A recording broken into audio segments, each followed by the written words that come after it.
alone in this freedom, fellow South Africans. And we did not walk into this freedom on our own.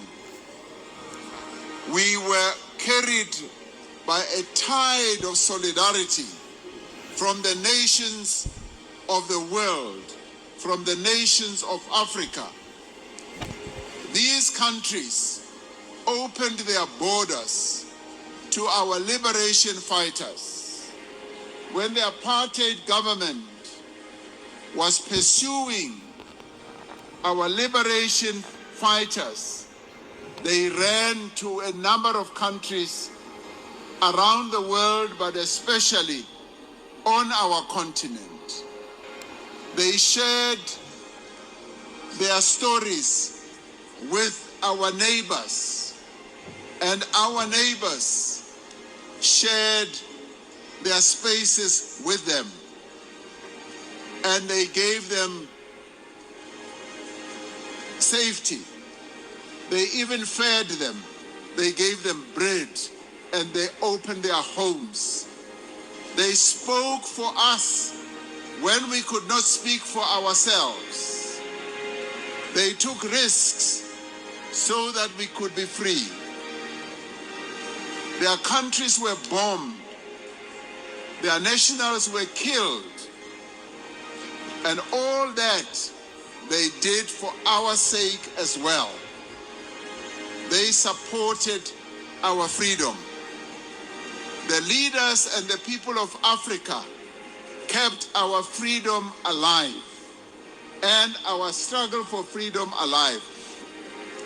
It cannot be and must never be that we trample into the dust the African fellowship that made our freedom possible. We are a people who live the value of Ubuntu. We should never allow the legitimate concerns of our communities about illegal migration to breed prejudice and hatred towards our fellow Africans. We should not allow that to happen. Yes, we all have concerns, as many other countries in the world have concerns about undocumented and illegal migrants. We must not allow these concerns to give rise to xenophobia, to give rise to hatred that is directed towards people from other African countries or any parts of the world. We are South Africans. We cannot be driven by hatred towards others. Others gave us compassion.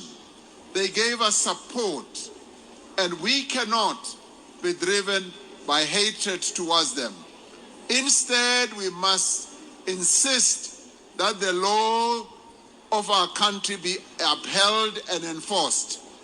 That is why we are clamping down on illegal migration and on businesses that flout the law by hiring undocumented persons at the expense of our citizens. I spoke about this during the State of the Nation address. We are actively rooting out corruption in our immigration system. We know that a number of people who have come in illegally into our country were allowed by some, not all, officials who have had corrupt tendencies. We will not allow people to take the law into their own hands. We extend hospitality to those who are guests in our country with the expectation that generosity is honored with respect for our society and its laws. And we say to those who are here legally, respect us as South Africans, respect our laws, respect our conventions and our traditions, as you would want us to respect the laws and traditions of your own country. As a nation that defeated colonialism and apartheid through international solidarity, we carry a responsibility to advance constitutional values beyond our borders. So we then therefore say, yes, let us allow our laws to take their course. We have already set in place the way in which we will be able to deal with those who are in our country illegally. We remain committed to multilateralism, to respect for international law and principled diplomacy. International law was born from the devastation of global conflict. It is a shield for all countries in the world, regardless of their size or influence. True multilateralism demands respect for diversity while remaining firm in the core principles of sovereignty, of human rights, of freedom, of accountability, and peaceful coexistence. This Freedom Day, which we cherish so much, stands as a reminder that political liberation was never the final destination. It was the beginning of a longer journey towards economic freedom and social justice. Let us continue working together, sparing neither strength nor courage, to complete the unfinished task, which is the realization of our freedom that is grounded in justice, in dignity, and prosperity for all. Our future will not be built by forgetting where we come from, but by acting with courage on what we have learned, united by one constitution, bound by a collective responsibility to each other, and in pursuit of a shared destiny. The freedom that we are celebrating today belongs to all of us. And I've often said, this freedom we have won also freed those who were our oppressors, because as they were oppressing us, they themselves did not have real freedom. And today, all of us are free, but we now need to work harder so that all of us can enjoy the real fruits of the freedom we struggle for. This freedom does not belong to one party. It does not belong to one generation. It belongs to all the people of South Africa, past, present, and future. So let us protect it. Let us uphold this freedom. Let us live by it. And so, as we reflect on how far we have come, all of us need to look to the future that we must build together, remembering that the freedom we enjoy today was never handed to us. It was fought for by our people and secured forever by our Constitution.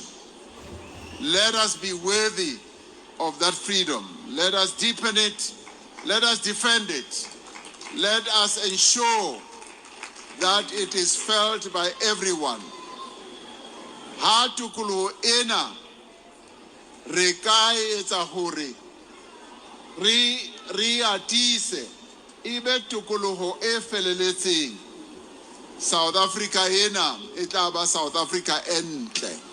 Ka mantswe ao ke re, may God continue to bless our country.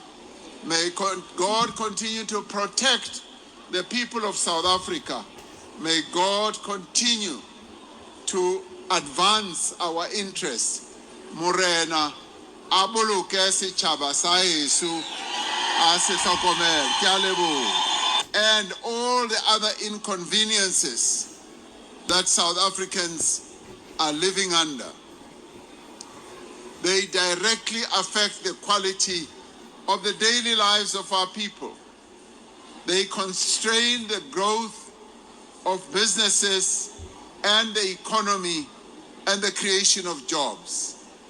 Our resolve to strengthen local government provides an opportunity to transform our municipalities and make them better run, more efficient, more responsive to the needs of our people. Selemong sena re tla ba re ya dikgethong hape. Dikgetho tsa ho lo kgetha makhansela a rona le majoro ba rona. Ka kgetho leno go tlameile hore bana ba re tsebang hore ke ba tswafa, ke batho ba tswafang, batho ba sa sebeletseng setjhaba, bao ba utswang tjhelete, re ba ntshe, re kenye bano ba re tsebang hantle hore ba tla sebetsa. Dikgetho tsena tse re yang ho tsona di tla re fa monyetla wa hore re ntjhafatse tsela e bommasepala ba rona ba sebetsang ka yona. This is important because the truest test of our democracy is whether freedom translates into material change in the lives of our people. Dignity starts with the most basic things: a roof over one's head, clean running water, reliable electricity. Freedom is about the ability to go to a clinic when one is sick, to have a school for one's children, and being provided with an age-old pension. Advancing human dignity is the promise of our Constitution and the fundamental value from which all other human rights flow. It is in pursuit of this fundamental value that we set out in the 2026 State of the Nation Address an ambitious economic agenda anchored in massive infrastructure investment, structural reforms, and economic transformation. We are removing obstacles to investment, making our economy more competitive, fixing our key state-owned enterprises like Eskom and Transnet. We are working with all our social partners to grow industries that will create jobs, such as agriculture, such as reviving mining, even here in the Free State, improving and expanding tourism, manufacturing, renewable energy and digital industries. It is to advance human dignity that we continue to act without fear or favor against those who undermine the promise of our freedom. Every rand that is stolen is an attack on our democracy. Every project that is not completed is a betrayal of a community. Ki ile ka fihla mona Freistata dibekeng tse fetileng.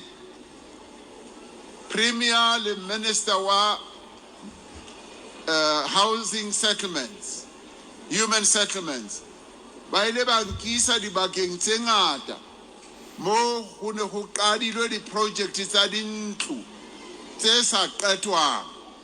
Batho ba ne ba tshwanetse hore ba qete di-project tseno, ba filwe tjhelete, ba ba baleya le tjhelete ba sa qeta di-project tseno. Ho na le dibaka tse ngata mona Freistata where projects have just been left without being completed. Now that is wrong. That is what we are going to stop. Or how fiwa monyetla wa ho etsa project o iqete, o ska utswa tjhelete, usebetse o be o qete project eno. Now we will not rest until those who have hollowed out our institutions,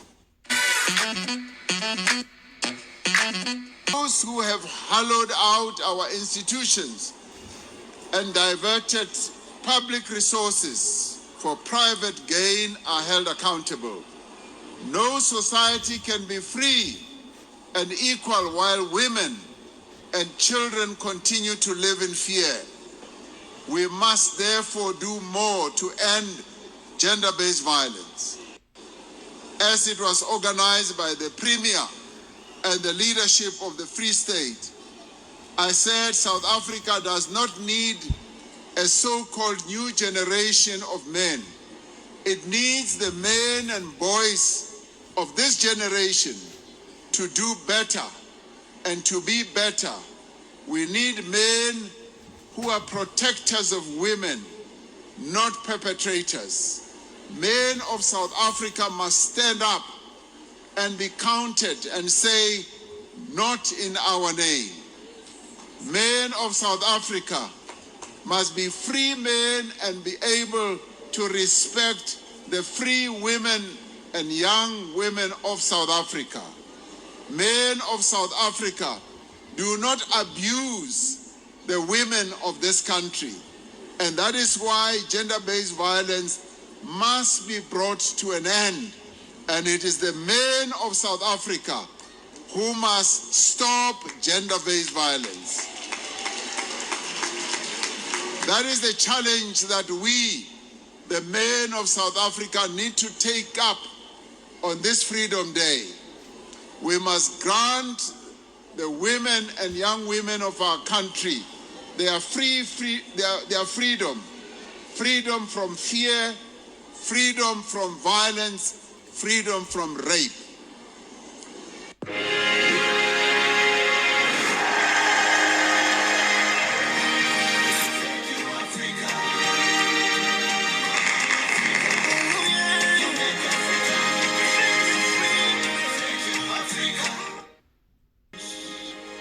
When I read the Christian Bible, and I read it often, I read certain verses, and I read them keenly. There is one that African politicians love, that all leadership comes from God. Nonsense. Nonsense on stilts. Some leaders are punishment from God.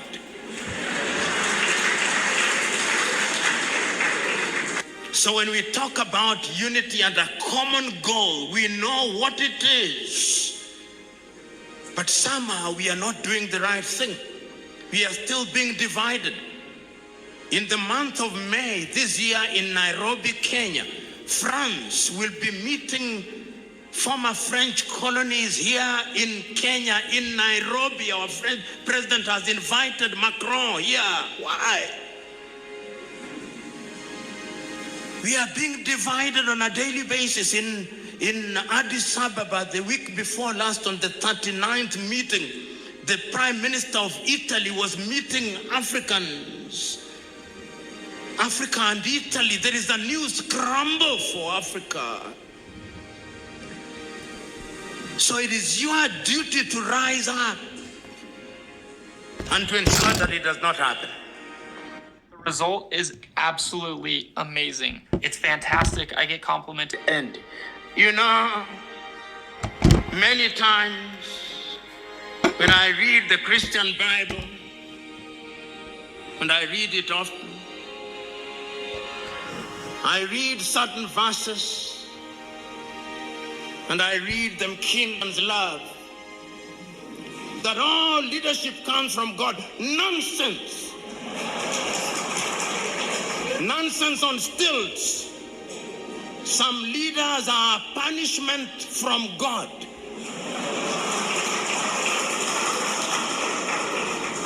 You have sinned so much by making the wrong decision that God sent as a punishment. And those of you who are Christians, I also want you, whenever you are reading that, because during this period, they are going to come with the tithes and offerings and look as holy as the angel Raphael, Michael, and Gabriel combined.